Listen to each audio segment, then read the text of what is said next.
Olá pessoal, nesta videoaula nós vamos então resolver alguns exemplos relacionados às transformações gasosas isotérmicas para que a gente possa fazer a lista que eu deixei lá como tarefa com um pouco mais de tranquilidade. Então eu vou carregar a lista aqui. Eu resolvi nessa aula tratar um exemplo que está contido na lista. O primeiro problema da lista. Quando vocês abrirem lá a tarefa para fazer, vocês vão encontrar essa questão aqui, é o primeiro problema lá, que evidentemente não vai ser necessário resolver para entregar junto com as outras, né? Percebam que lá eu pedi a resolução das questões 2, 3, 4, 5 e 6, não incluí a primeira questão porque irei fazê-la aqui como exemplo. Então vamos lá. Nós temos um mergulhador que está no fundo de um lago, onde a pressão que ele sente é de 2,2 atm. Essa pressão é maior, né, do que quando estamos na atmosfera da Terra, porque ele está submerso na água. Então vai haver uma contribuição de pressão devido ao fato de haver a água também exercendo pressão sobre o mergulhador. Além da atmosfera, temos uma massa de água. Então, devido à sua respiração, utilizando equipamentos de mergulho, ele solta uma pequena bolha de ar que lá embaixo, onde ele se encontra, tem um volume de 4 centímetros cúbicos. Essa bolha sobe até a superfície, onde a pressão atmosférica, devido apenas agora ao ar atmosférico, cai para 1 atm, mantendo a temperatura constante. Então, nós estamos levando em consideração que a temperatura da água não sofre alterações à medida que a bolha vai subindo. Então, é uma aproximação aí considerável, né? Nem sempre essa é a situação real. Item A. O ar contido na bolha é um sistema gasoso que iremos tratar na questão. Qual parte do enunciado nos permite concluir que este sistema sofre uma transformação isotérmica? Então aí temos a primeira pergunta, ela quer saber, ou quer que nós destaquemos, qual é a parte do enunciado que nos permite concluir, ou afirmar, como queira, que trata-se de uma transformação isotérmica. Bom, nós sabemos que a transformação isotérmica, ela é aquela transformação que ocorre com temperatura constante. Então nós temos que procurar onde no enunciado está expresso essa ideia aqui. E é bem aqui na parte final, né? Ó, repara que essa bolha sobe até a superfície, onde a pressão atmosférica é de 1 atm, mantendo a temperatura constante. Então aqui está a parte do enunciado que nos permite afirmar que essa bolha de ar vai sofrer uma transformação isotérmica. Esse seria, então, o item A. Destacar a parte do enunciado que nos permite afirmar que a temperatura, sendo constante, então, haverá uma transformação isotérmica.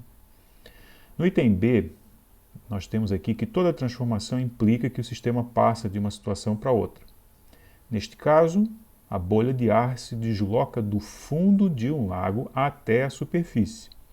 Assim, indique na tabela abaixo, essa tabela que está aqui, os valores das variáveis de estado, né?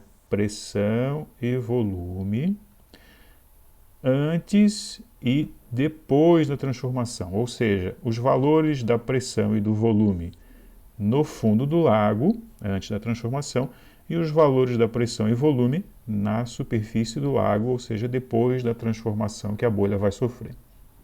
Para fazer isso, a gente vai lá no enunciado e temos aqui, ó, o mergulhador está no fundo de um lago onde a pressão que ele sente é de 2,2 atm. Então já temos aqui a pressão no fundo do lago, 2,2 atm. Vou pôr a unidade, já que aqui em cima não há nenhum indicativo das unidades que serão anotadas, né?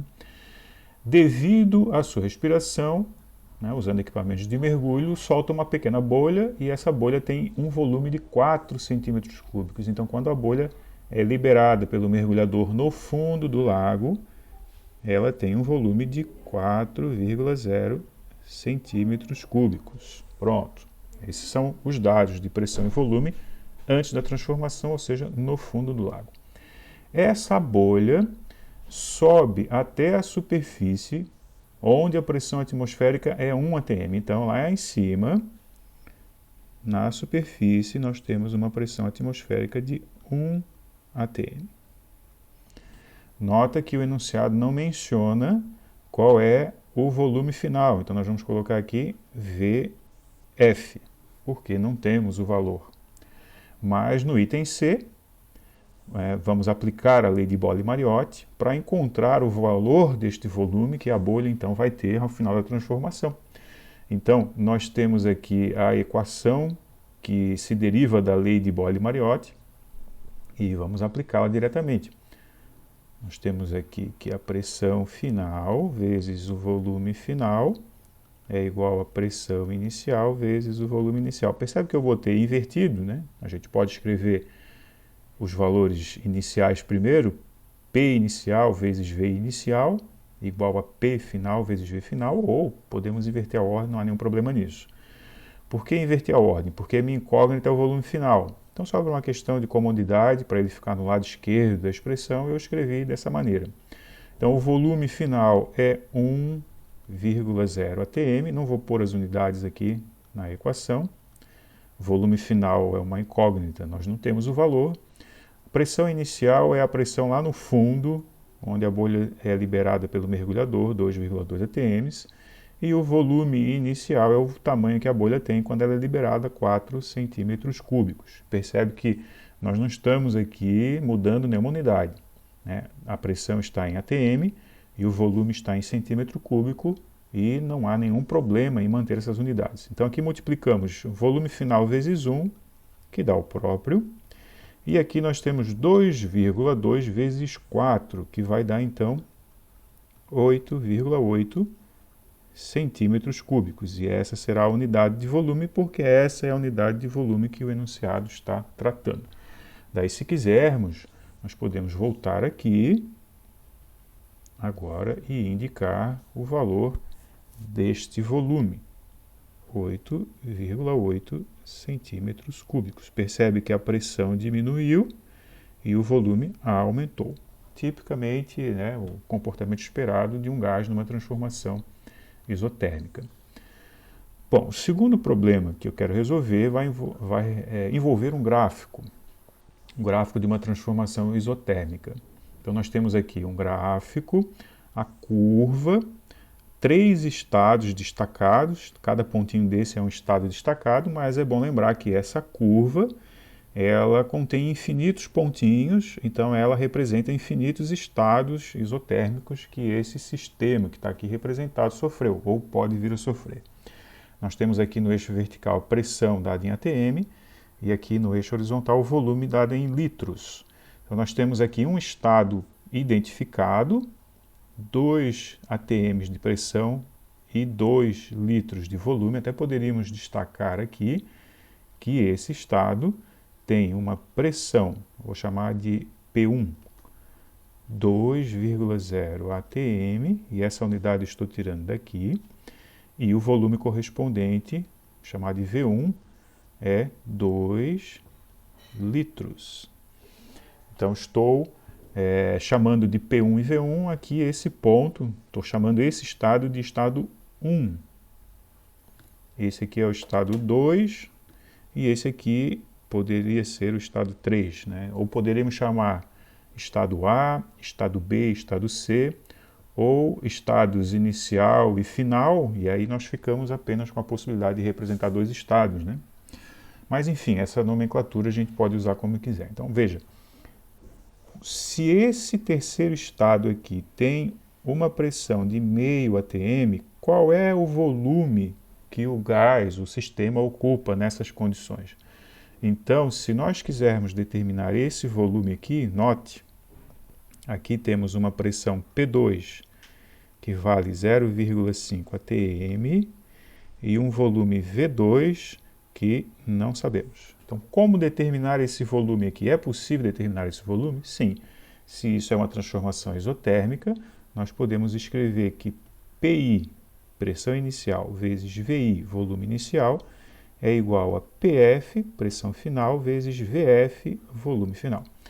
O estado inicial é esse daqui. E o estado final é este daqui. esse estado eu conheço pressão e volume, e para esse estado o volume é desconhecido e iremos determinar pela lei de Boyle-Mariotti. Então, dando sequência aqui, pressão inicial 2 atm, vezes o volume inicial, que é 2 litros. E aqui, em relação ao estado final, nós temos a pressão, que é 0,5 atm, e temos o volume final, que não conhecemos. Vou chamar de V2, na verdade vou utilizar o nome que eu já dei aqui embaixo, né? Então, multiplicando 2 vezes 2, que dá 4, e agora dividimos 4 por 0,5. Vamos obter, então, 8 litros. Lembrando que litro é a unidade de volume utilizada nessa questão.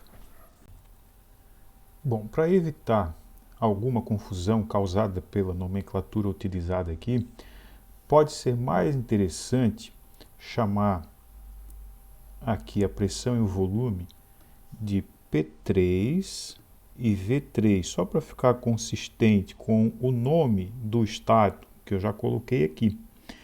E então, para manter a consistência aqui nas contas, a gente trocaria também o nome.